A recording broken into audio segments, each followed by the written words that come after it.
Welcome to WebRTC Live. In WebRTC Live, we cover the latest technical topics and business use cases for WebRTC and live video. As always, this episode is brought to you by WebRTC.Ventures, leading integrators of WebRTC video into your custom application.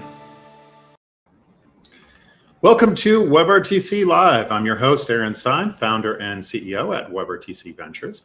In today's episode, we'll be talking about everything you need to know about turn servers. I can say that after our team has been blogging about WebRTC for over 10 years now, our most popular videos on YouTube are still actually somewhat old, in fact, but introductions to stun and turn servers. Turn servers are still the answer to many of the most basic questions that people ask when building their first WebRTC implementations. And I think we'll see if our panel agrees, but I think even WebRTC experts still have to give turn servers careful consideration when debugging WebRTC at scale. So I know this is a topic relevant to all of you. And I have an excellent panel joining me for today's discussion. And you'll have time to ask them your questions. But first, let me remind you that our team at WebRTC.Ventures is a custom design and development agency focused on building live video applications. And we're here to help you take your application live. So let's go to our panel now. I'm joined today by three experts, all of whom have been a guest on WebRTC Live before, but let me take a moment to reintroduce you to each of them. First is a very familiar face, Sahi Levent-Levi from bloggeek.me. Welcome, Sahi. Hi there, Arin. Sahi will be covering some little foundational concepts briefly around stun and turn and why turn is essential for reliability, or is it essential for reliability? Let's see. Next up will be my colleague from WebRTC.Ventures, Hector Zelaya. Welcome, Hector. Hey there. It's always a pleasure to be in WebRTC Live, so thank you for the invitation. Always a pleasure to have you here. Hector will be discussing some deployment and architecture concerns around turn servers and sharing some common mistakes, best practices. And finally, Sandro Gauci of Enable Security is joining us today also. Welcome back to WebRTC Live, Sandro. Thank you. Thanks for inviting me. You are last in the lineup today, but never least, just like security, never least in our hearts. Sandra is going to talk about security and how to minimize attack surfaces on your turn configuration. All right, let's get going. So thank you for joining us live today on YouTube, LinkedIn, and Twitch. Welcome also to any of you watching a replay of today's event. For those of you with us live, you can ask questions throughout the stream by leaving a comment in whichever platform you're viewing this. We'll get to your questions at the end of the conversation, if not sooner, but ask them anytime. All right, Sahi, you're up first. Okay. That was sudden, right? Yes. Welcome to the big screen. Let's start with maybe tell us a little bit what are kind of the roles of stun and turn servers, the differences, what makes them critical in WebRTC. Okay. So I think there are two things that make stun and turn necessary. One of them is the fact that WebRTC is peer-to-peer. In a second, we'll go over that. And the second is that WebRTC is running over UDP by default. Let's start with the peer-to-peer thing. WebRTC is peer-to-peer, which means that I can take two browsers and connect them to each other.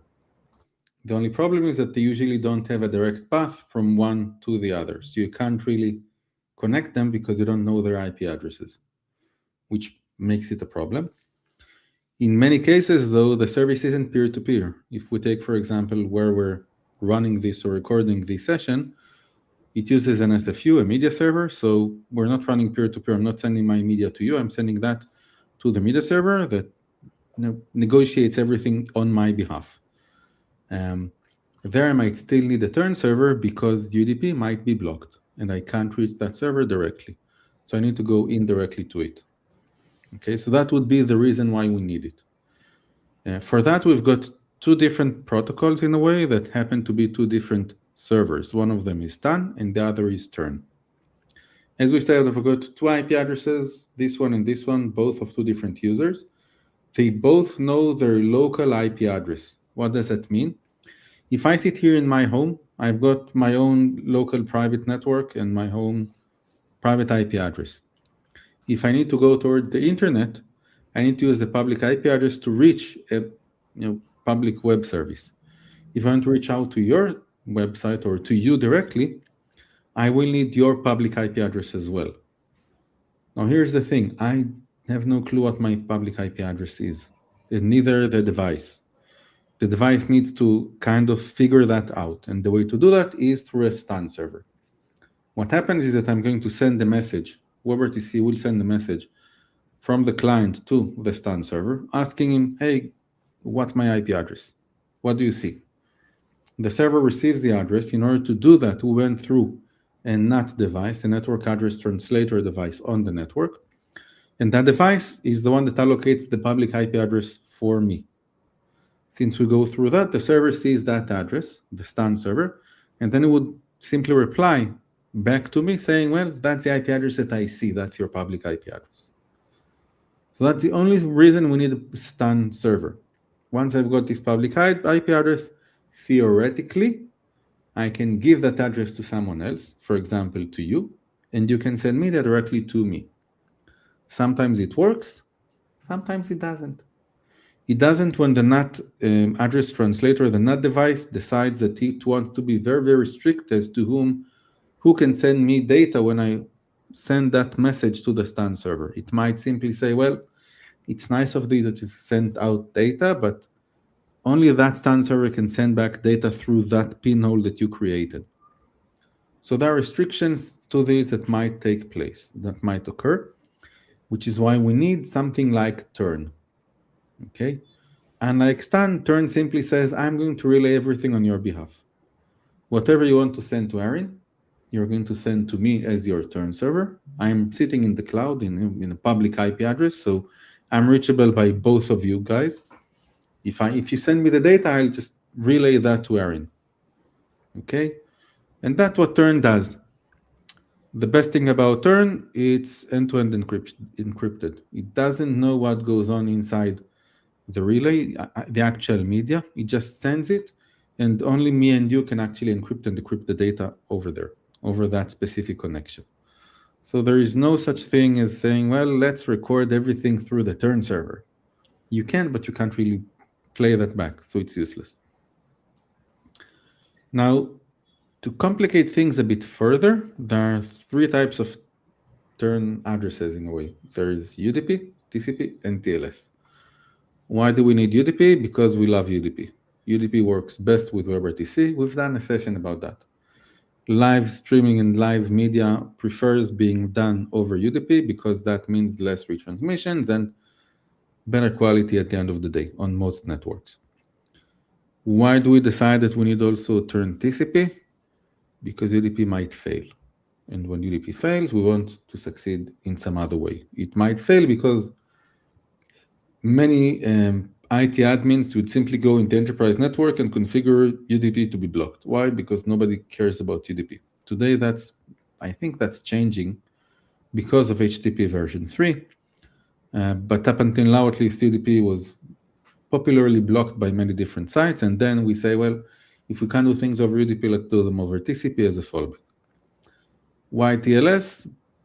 Because TCP might be blocked due to DPI, deep packet inspection, and then we can use TLS instead. Why TLS fails? Because things might fail still. Okay?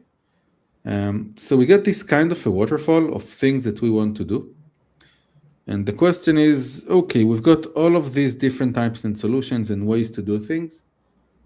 Which one am I going to use for this call? For the one that we're doing now, me and you, Arin. And the answer for that is I have no clue. I just don't know. Which means that I don't know as WebRTC, as the actual client, as the application. Which means that what we're going to do is we're going to try them out, all of them. And the way to do that is for another protocol called ICE. So you've got ICE, STAN, and TURN. ICE is a protocol. STAN and TURN are both protocols and servers. So you're going to refer to them as STAN server and TURN server. When someone says ICE server, it's a mistake, but it usually means TURN. So ICE is going to take all of the addresses from all of these turn servers, whatnot, and then try doing connectivity checks, check the priorities of what we want and what do we prefer to get connected through. And then based on that, we'll get to a point where we can connect the session itself. All of that is automatically done by WebRTC in the background for you when you use it. Now, if you put on the slides that I prepared, it shows what happens when we make the decision or when WebRTC makes the decision. So if we're on a peer-to-peer session, not through a media server, peer-to-peer, the best thing for us to happen is to do direct UDP traffic. Peer-to-peer, I'm going to send the data directly to Arin. I don't need anyone else. Maybe I would go to a STAN server, understand my public IP address, share that with Arin. Arin send the media to me, and that would be the end of it. So the STAN server is there for a blip, and that's the end of it. Usually I can also find free STAN servers out there to use. The best one or the most popular one is probably the Google one. I still wouldn't use that. The reason I won't use that is because usually we need turn servers. And if we need turn servers, a turn server can also second as a STAN server without even saying that. That's common nature. When you go to a turn server and tell him, look, it's me, please allocate an address on my behalf and relay data, it would simply say back, you know what, I saw that public IP address. So that's kind of a STAN server for us. Now, what happens if direct UDP doesn't work? Next up our wish list would be relay UDP traffic. This means going through a turn UDP service. So I'm going through the turn server, but going to try to communicate via UDP. If that doesn't work, then we're going to fall back to relaying through TCP, turn TCP. And if that doesn't work, we're going to do relay TLS. Now, the difference between relay and direct is that a relay adds a hop. I'm not going direct to Arin, I'm going to another server, and that sends the data, and that adds complexity. Between UDP and TCP, I might lose quality. Because again, if there are packet losses, UDP actually handles that better for real-time communications. WebRTC can make more out of UDP than it can on TCP to maintain quality. So we'd rather have UDP over TCP. TCP versus TLS, I don't care. They're both almost the same. TLS adds encryption, but guess what? We're already encrypting, so we don't care. It's just there because it might help us move better. The other thing that we have is, well, there is something called direct TCP traffic. Some media servers include a solution called ICE TCP, which allows you to send data over TCP directly to the server. Now think about that. We had two problems. One is the fact that we're peer-to-peer. If we're using a media server, we're not peer-to-peer. The other was this is over UDP. But with ICE TCP, we can actually do TCP directly in front of the server, which means that if we are using media servers in our deployment, there is a way to reduce the reliance on turn even further by introducing ICE TCP on our media servers. I guess that's it about kind of the basics of where we're at with turn and a bit of STAN and ICE. Perfect. Thank you, Sahi. You've condensed decades of networking knowledge into just a few minutes there, so appreciate it. Now, obviously, we would generally prefer, for a variety of cost and complication reasons, that traffic is not going over turn, but a certain percentage of sessions do go over turn in at least most configurations. So what percentage of WebRTC calls in production end up relaying through turn, and why? Well, the sad truth is it depends. Mm-hmm. You can't know until you try it out. And I'll give an example, okay? Let's say that you're building a call center. And in that call center, the ones using WebRTC are the call center agents. Call center agent means that they are controlled and owned by you as the service provider. You're the contact center manager, and you're going to simply say, well, it either runs from the office, and then I'm going to configure that to work with UDP because I want my calls to have the best quality, Or if I'm going to send the agents home, I'm going to tell them, well, you can't work your shifts if it's not going over UDP.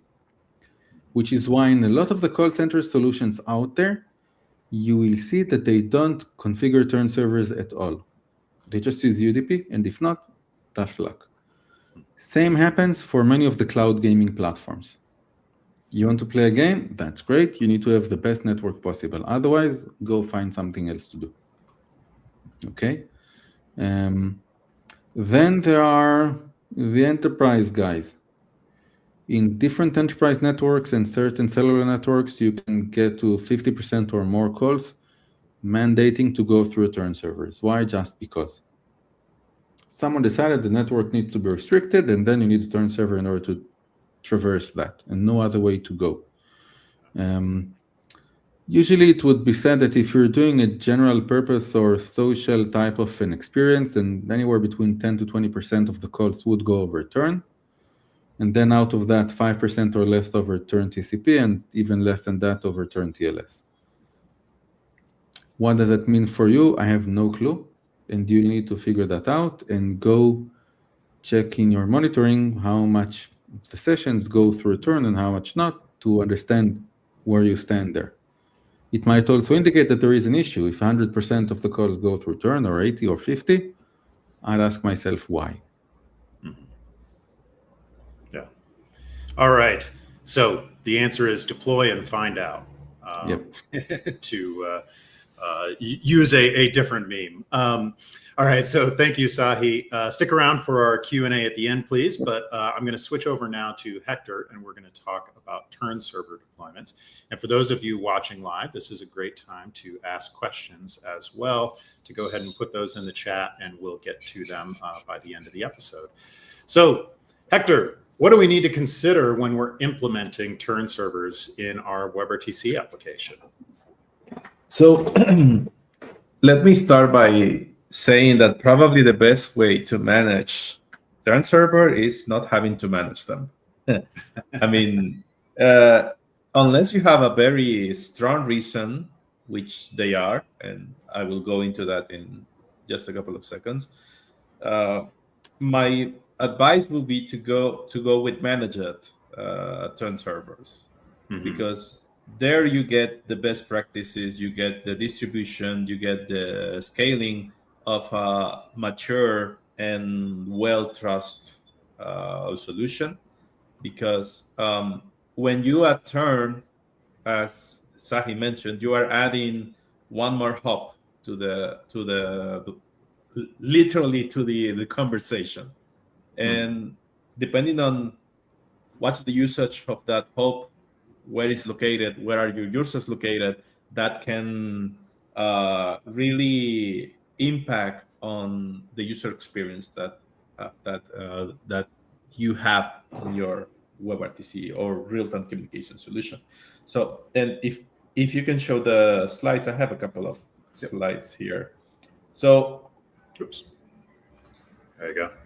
So basically, you have three ways on which you can implement turn into your application. One is, well, use a managed service using something like Twilio or Xerxes, which gives you the minimal maintenance, because you can focus only on your platform, on your solution, your application, and you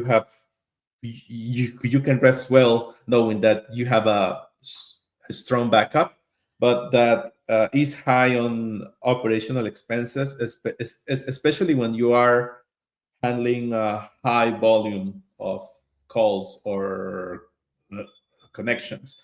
So if you're just starting, you are not sure about what is your volume, and you don't have also the expertise to manage a turn server, the best route is going with a managed service. Now, there is a time where the expenses of having a managed service are higher than paying a specialized team to manage your stun and turn infrastructure. That's a good point to switch to a self-hosted approach, in which There are basically two main ways to do this. One is the well-matured traditional self-hosted Kotlin server, which is probably the industry and what the managed service will probably use under the hood. So making the switch wouldn't be that big of a change. In here, you are in control over the configuration, over the cloud cost, which will be cheaper than the managed service, but it requires that uh, manual patching piece. You are in charge of scaling and distribution, which is something very important that I will get deeper in a minute. So this allows you to manage and control your expenses, but you really need a high expertise there in order to manage this infrastructure for you. And there is one recent addition to this approach, which is going to the cloud native or container native by using the standard solution, which is the same benefits that you have with Kotlin, but now applies to modern Kubernetes-centric approach. Uh, those of you that have been working in this space for a while know that saying turn, stun, and saying Kubernetes has been usually a big headache for making it work. But Yeah. now with Stunner, this get much easier because it's someone solving that problem and make a stun and turn a first citizen class in the Kubernetes. So if you're going with, or if your solution already works on the Kubernetes, then probably Stunner it's a better alternative for you. Now, when you go to the self-hosted route, this is whether you are self-hosting using Kotlin or using Stunner. There are a couple of things that you should consider uh, regarding how to make this to work in the best way possible. And one thing, very basic, but a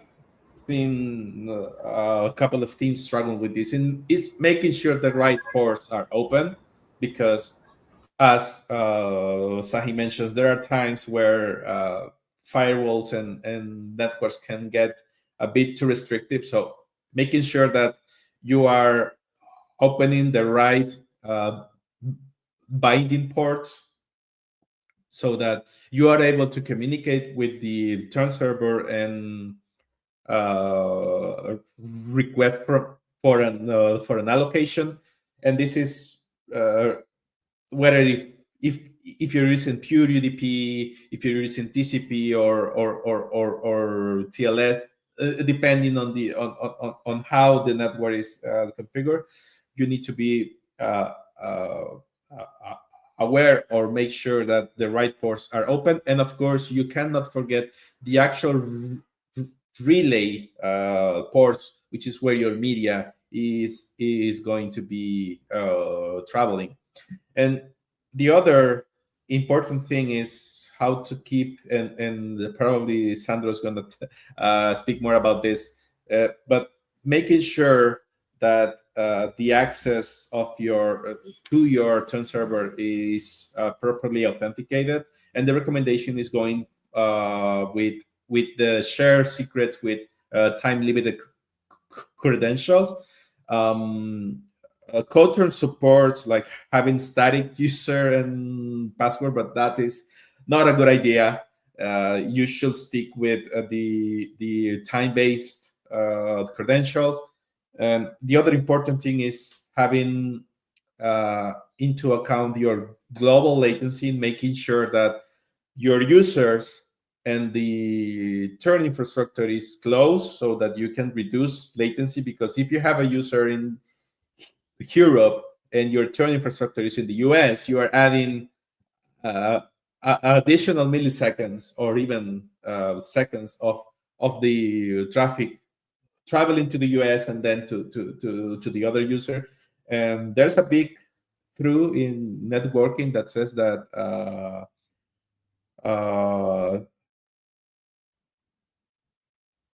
the light speed is in a mid.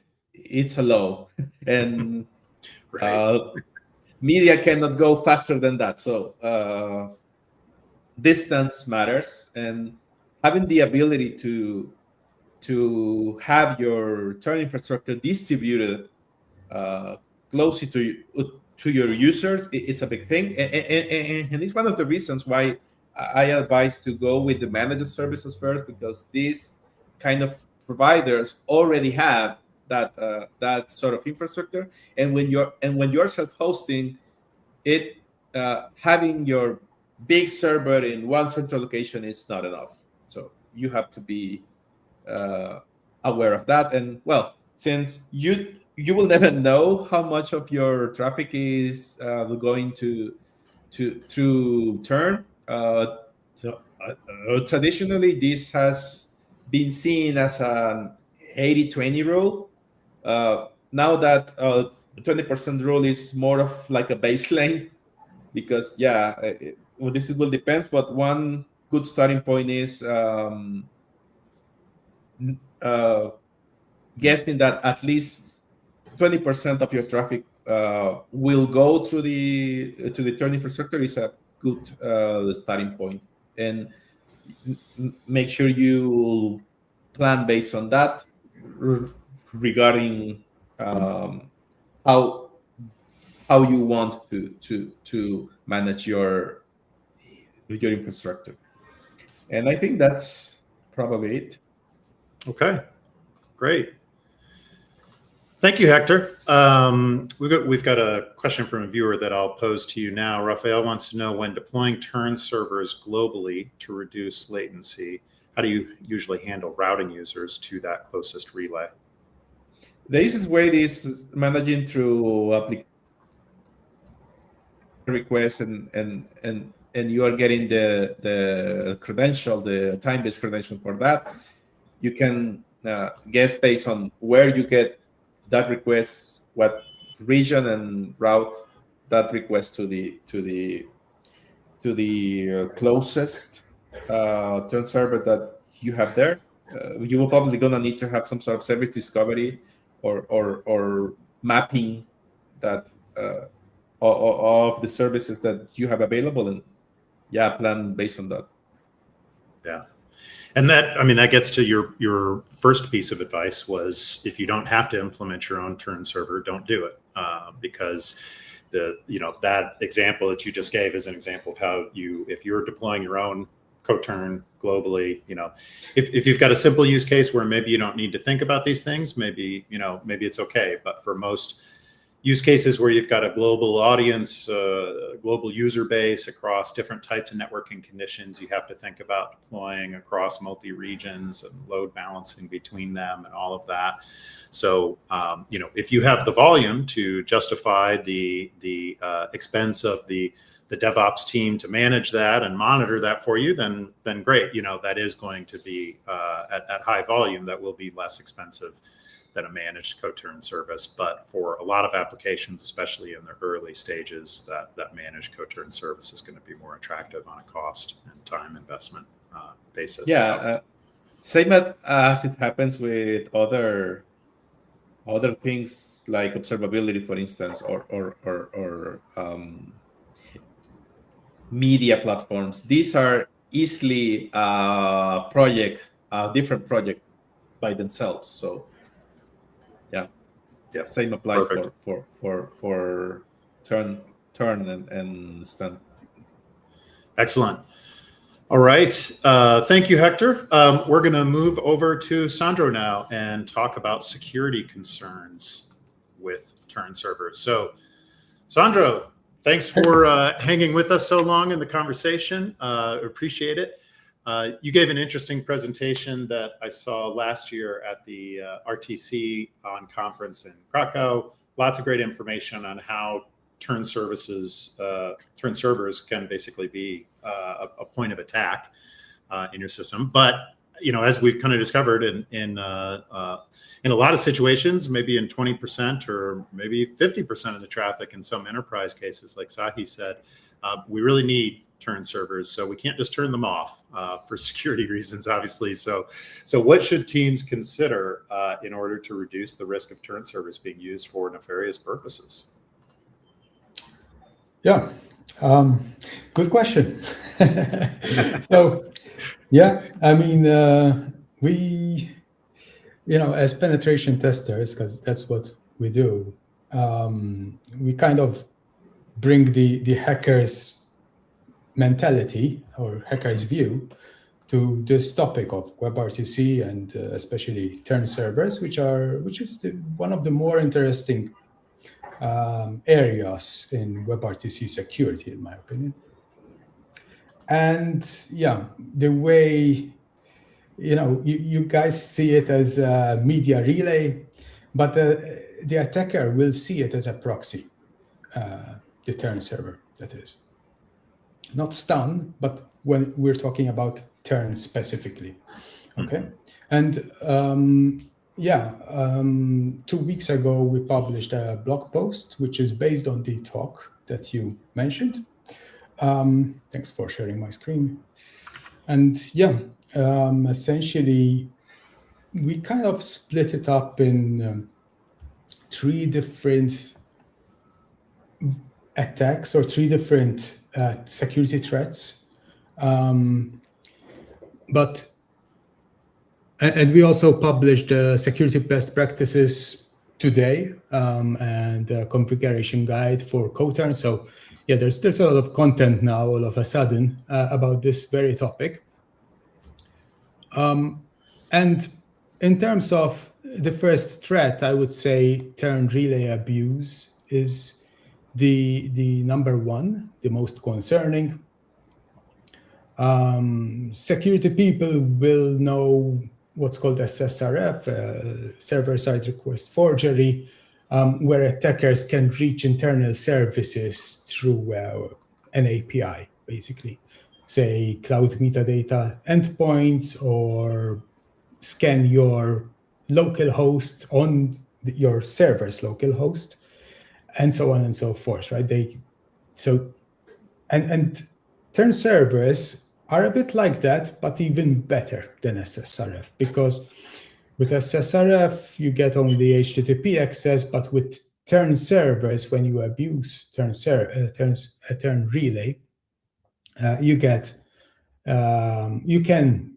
get to send traffic to all the protocols, not just HTTP. It might be UDP, and it might also be TCP sometimes. So turn relay abuse is when an attacker uses a turn server, gets the credentials first, which are freely available in many cases because the users need those credentials. And then they are able to reach your internal servers that usually are not very well secured. So they might have weak passwords or no passwords at all, some web interfaces and so on. So it can be quite bad. And we've been finding this for a long time, actually. But yeah, we got bored of finding turn relay abuse in private client engagements, so we turned to bug bounties so that we can actually publish about this, because no one was talking about this vulnerability. And there's the most notable one where Slack were vulnerable, and we got a bounty reward, but more importantly for us was being able to publish this information. And then there were some tools on the internet which were published by other people. We never published ours. So yeah, that's one issue. The same relay abuse vulnerability was also mentioned last year at a hacker conference, DEF CON, which happens in Las Vegas every year. And it's the security researcher used it to pass what's called C2 traffic, which is kind of command and control traffic for controlling your botnet army, essentially, passing it through trusted services like Zoom or Microsoft Teams by using turn servers. So this is another way to abuse that. And we never really, published about this because we keep finding this in our private engagements. But sometimes turn servers are trusted, are on trusted IPs, IP address. They have a trusted IP address that perhaps is trusted by another system, like a SIP trunk in the voice over IP world, and it might allow SIP toll fraud or other attacks to be conducted from the turn server. So the attacker uses the turn server to reach out to an external host that trusts the IP on the turn server. And it trusts it perhaps because there is another system like a SIP server on the same IP. So that's one issue. Secondly, denial of service. And here we say, okay, if there is the threat of direct denial of service attacks on your turn server, but how much of a problem is it? And we said, okay, if it's on the low digits, then maybe it's not such a big deal. If your turn server goes down, because only that percentage of users is affected. It still is a problem, of course, but quite often we find out that the SFU itself is much more vulnerable. So, one has to start prioritizing which to test and which to secure first. But it still is a problem. However, more importantly, I think attackers last year, and I suppose it's still going on, we don't have information if it's still going on, but last year there were a lot of turn servers becoming part of joining an army of reflection servers that reflect attacks, denial of service attacks towards the victims. So the turn server can reflect the traffic to victim IPs when the attacker spoofs the source IP, sends a small-ish stun message, and the turn server then would send a larger packet to the victim being the one with the spoofed source IP. Okay. Now, I ask, why are turn servers being abused? Because, it's roughly times 2, 3, 4, 5 of the original packet, while other protocols are much better at amplification. However, it's being done, so one has to, kind of care about this. If you don't want to, receive abuse reports and join, this army of turn servers, then I think you should do something about it if you have a turn server on the internet. Now, the third thing is turn server software vulnerabilities. We still see a lot of unpatched co-turn servers. I think co-turn is the one that has had the largest fair share of vulnerabilities because it's the oldest as well. So, and it's written in C or C++, so, there's that. It's like any other software, right? You need to keep it up to date, otherwise it might get compromised. But yeah, these are the problems. Now, in terms of fixes, the blog post is quite extensive, but in terms of fixes, we give some best practices in this article, but then we have published an article specifically on that, and we say basically split it in three, take three approaches. So the first approach would be to isolate, and the second one restrict and then update. What I mean by isolate is, use a dedicated network or security group in AWS terms away from your internal systems. So that, if someone abuses your turn server, regardless of the rules you put on it, it's kind of not so useful for the attacker. And that's what we found, in fact, when we did the bug bounty stuff.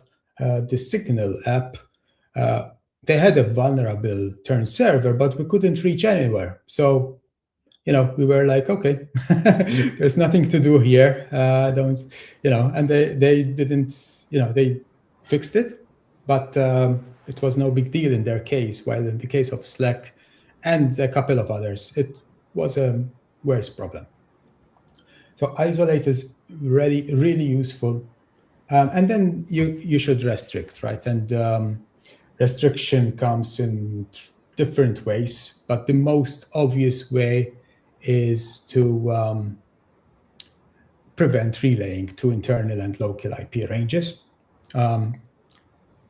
And sometimes you can even restrict your relay destinations to known media servers only. So here we give some examples of IP ranges that you might want to block. Later on, we have a whole table, full of these IP ranges that you probably have no reason to relay to because they are not users. So IPv6, don't forget about that as well. And then, the third one, and you should also limit the protocols that you allow, in the sense that you can often disable TCP relaying, for example. So that prevents a lot of the abuse. Even if you have the rules in your co-turn server to prevent, internal IP addresses from being a peer, you might still want to disable TCP relaying, for example, if your media servers are not using TCP at all, or if your users are not using TCP at all for their WebRTC traffic media. And there are more things, but rate limiting is, of course, really useful for various reasons. One thing that, most of these things don't really apply to companies or software where you're not hosting your own turn server. But there is one thing that does apply, and we mentioned here, which is your turn credential API. You're probably going to take care of that yourself in your web applications to dispense these temporary time-based credentials, and you'll want to make sure that they, if where possible, they apply authentication and authorization. Now, it's not as effective as in other areas in many cases, so keep that in mind, because if you have a public-facing conferencing system, where anyone can register or just join anonymously, then you can't really apply authentication in the traditional sense. You might still be able to, come up with solutions, but it would definitely not be enough. But that's something you have control over, as even if you're using something like Twilio's hosted turn service. All right, and then what else do you need to do? So we said restrict, block relay to internal local IPs, limit protocols, rate limiting, and of course patching, right? Keep up to date. And in fact, we just published this today, and where is it? And yesterday, Co-Turn actually released a new version, which fixes a number of security issues, incidentally. good for us, for our talk here, and for the blog posts as well. So I don't mention it here, but I think I mentioned it in the other CoTern specific article. One of them is by the ability to bypass the access control rules by using IPv6, which we had reported in 2020, but someone found the bypass for that bypass that we had reported. So for the fixes that were applied. So yeah, there's that. Keep your software up to date. Yeah, and so we have 3 blog posts here that are interesting, I think, to the audience if you're running your own Tern server. But I think I should mention that the best Tern server to secure is the one you don't run. And we had this chat with Sean Dubois and even Sahi, where SFU architectures nowadays often don't necessarily need Tern at all if they support certain things. And that really solves a lot of the security issues that we're talking about here, and it would make my blog posts totally useless, but they're not, right? So For sure. we keep finding the same vulnerabilities over and over again in our work. So it's clearly it's not easy to secure Tern servers. Let's put it that way.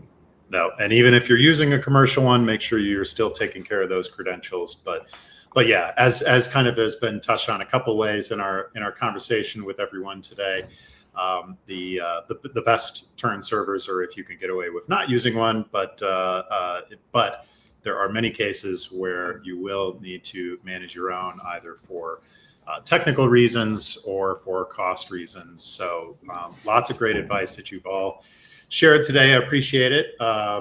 Also, thanks to Sahi, who's put in some replies on YouTube and LinkedIn to questions that people have asked there as well. So make sure you're checking out the comments on this video on LinkedIn and YouTube, and we'll also put links to Sandro's blog posts in there, by the way, as well, so that you can see more about that. Great time to ask any other questions that you, for those watching of us live, if you would like. But first, I want to see if I can pit Sandro and Sahi against each other a little bit here. So, Sandro, one of your recommendations there was to turn off the TCP relay if you can. So, Sahi, you talked about kind of the cascading possibilities that we can do of UDP to TCP relay to TLS. What do you think about, would you turn that off? Definitely. Oh, I failed at pitting you against each other then. No, the configuration there has nothing to do with how WebRTC works. It's the inner workings of CoTern itself for a feature that WebRTC does not use. Yeah. So let me ask kind of the panel then, for all of you. You can all answer this if you like. If Tern disappeared tomorrow, how broken would the internet be? And how happy or sad would you be, maybe? Well, I'll be sad because I have less consulting to do to clients. Because these questions come up so much. Yeah, all the time. It's like half the time the issues are Tern. I think so. The only ones that really suffer from that in the long term are the peer-to-peer services. Those that require media server will persevere, and simply because they will switch to using IceTCP, or God forbid, mock media over quit. The peer-to-peer ones will have no solution other than going through a server that will relay their data that isn't called Tern and would know what goes inside unless something is built on top, but then you need to trust the one that is doing that to do that implementation, whereas today you trust the browser vendors, which there are a lot less of them, and they're usually more trustful. So speaking of trust, sorry, and then jump in, Sandro, but I got to bring up this comment from Miroslav. The most secure Turin server, the one that's offline, just like the most secure PC is the one never connected to the internet. Well, it might be offline because of denial of service as well. So. Fair enough. Maybe it's involuntarily offline. Good point. It's been enrolled in the bot army that you warned us about. Yeah. From our end, I mean, we would be also sad because, like Sahi, we would have not the same exactly like Sahi, but we would have harder targets to to test. So the turn stuff is kind of, you find it in a lot of places, and there's always twists. You bypass this rule because you find something like the new vulnerability in CodeTurn, for example. But it's something we kind of know. While there's a lot more in WebRTC that is more embedded and harder to get to, but one has to, if there's no turn servers to turn to to attack, then you have to look at other things. Mm-hmm. Absolutely. So again, kind of question for all of you, whoever wants to answer this. At what scale does turn become an operational concern, or at what scale do you need to manage it versus a public one? What are this? Is there any point in that's a turning point for you? There you go. I'll put in the pun too. It's the first user in production. Think about it before the first user. Yeah. Yes, because where is it coming from? I mean, look at this call. Where are you at the moment, Arin? I'm in Panama at the moment. So yeah, I think we've got at least 2 continents covered in this conversation, and yes, and 3 or 4 countries. It's like, is that the same continent as Europe? I'm not sure. That depends who does the counting. So, but we're definitely from 3 or 4 different countries in this call, which means that if we're all on turn servers, it's probably 4 different turn servers in 4 different locations. Mm-hmm. And that's for one call. So it's like, how do you scale something if you don't know where your users are? You probably need to put turn everywhere. So that would be 5 or 6 regions to begin with to make it worthwhile. Or you'd say, well, I only cater for customers from Europe. Guess what? I'm traveling to the US next week. True story, flying out tomorrow. So that means that I'm a European customer that is going to start connecting from the US for my calls. Right. So you never know where these customers come from. I like the HelixML. They had a nice blog post explaining how their customers are all coming from enterprise networks. And then they say, oh, slap, we've got someone coming from a coffee shop instead. So you don't know where they're coming from, hence you can't really know where you need to return servers, hence you need them everywhere, which becomes a DevOps operation to begin with. Then you need scaling inside the region. That's the second, that would be the second tier. But I think that becomes a bit simpler once you get the grip of doing the multiple regions. Yeah, exactly. So is there a future where turn is not necessary? No. Easy question. Yes, and again, turn won't be necessary when WebRTC isn't necessary. We're not there yet. We might at some day be there, but there are no signs of such a day coming in the next, let's say, 5 years. After that, who knows? Yeah. Okay, so earlier, I think while you and I were talking, Sahi, I made the joke of deploy around and find out to see how much traffic in your use case for your user base is going to actually be using turn. So that brings up the question too, like how do you load test a turn configuration in an application? So, well, you do what everyone does, which is throw browsers at it if you can, and then fudge the network, so they force a relay through the server, or configure that in the application in advance to force them to go through the turn servers and relay the data. There are other ways. I mean, I think the co-turn comes with its own stress testing mechanism, but that would be something that is kind of synthetic to the extreme. So it's not the same as putting actual live users on that. Yeah. All right. My last question for the group then. What's one thing you wish every WebRTC developer understood about Turn?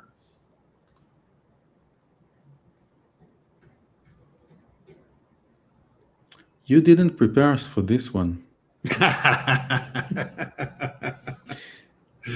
I didn't. That's true. I think the answer is that it's not as simple as it seems. Yeah. So, treat it with the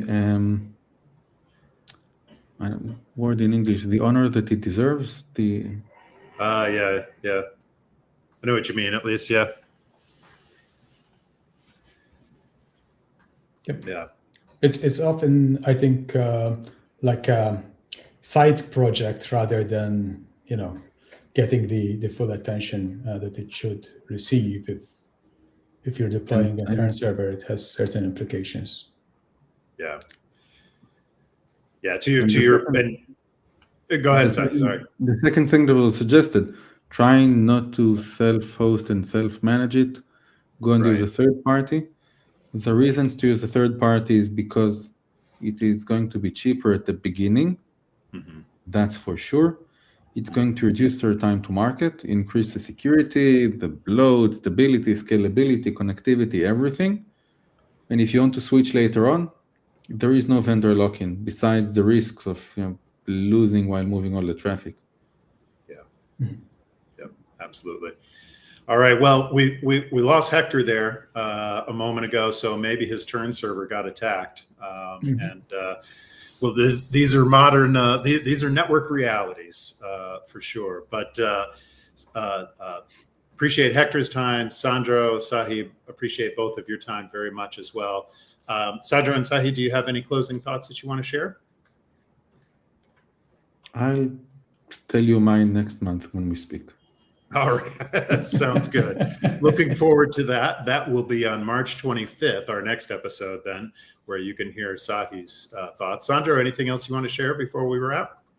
Oh, yeah. I didn't mention the newsletter. So every month we release a newsletter called the RTC Sec newsletter. It's coming out soon, very soon, tomorrow or Friday.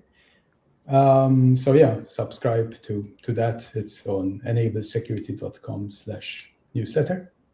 And it is really, really good. It is good. I agree completely. Thank you. Yeah, definitely. Yeah, highly recommended. So yeah, to learn more about Sandro's work and see his excellent content, visit enablesecurity.com and make sure that you sign up for that newsletter as well. To see blog posts that Hector's written and learn more about our work, check us out at WebRTC.ventures. And Sahi, as you know, if you're a regular viewer of this, check out bloggeek.me to learn more about Sahi's work as well and sign up for his courses and excellent newsletters also. So thank you again for joining me today. Really appreciate it. Thank you. Thank you. All right. And as I already mentioned, our next episode will be on March 25th. We won't be doing an industry analysis segment today with Sahi and I, since you've heard from Sahi and I enough for today, but you will hear from him next month as well. And our next episode will be Wednesday, March 25th with Balaz Kreith from Riverside FM. And we'll be releasing more details about that episode soon. So to find out more about that episode and to see all of our interviews with WebRTC industry experts, follow us on social media at WebRTC.Ventures on Twitch, LinkedIn, YouTube, and join our email list at WebRTC.Ventures. So thanks everyone for joining us today. Let's make it live. Thanks for joining us for WebRTC Live. Visit our website at WebRTC.Ventures to learn more about our custom design and development services, and to learn more about upcoming episodes of WebRTC Live.